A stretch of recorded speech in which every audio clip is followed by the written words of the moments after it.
शेतकरी बंधू भगिनींनो नमस्कार। सोयाबीनच्या उत्पादन वाढीसाठी बीज प्रक्रिया अत्यंत महत्त्वाची आहे।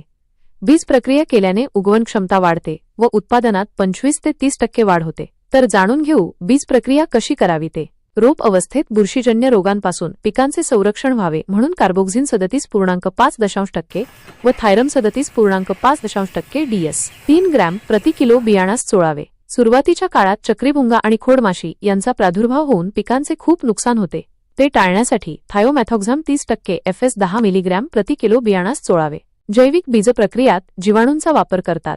रायझोबियम जीवाणू हवेतील नत्र शोषून घेतात व स्फुरद विरघळणारे जीवाणू म्हणजेच पीएसबी पिकांसाठी स्फुरद उपलब्ध करून देतात। रायझोबियम व स्फुरद विरघळणारे जीवाणू यांची प्रत्येकी 250 ग्रॅम प्रति 10 किलो बियाणे या प्रमाणात बीज प्रक्रिया करावे किंवा 10 मिली जीवाणू संघ आवश्यकतेप्रमाणे पाण्यात मिसळून प्रति किलो बियाणास चोळावे व बियाणे सावलीत वाळवून पेरणीस वापरावे। बीज प्रक्रिया यंत्र वापरल्यामुळे जलद व अधिक परिणामकारक बीज प्रक्रिया करता येते।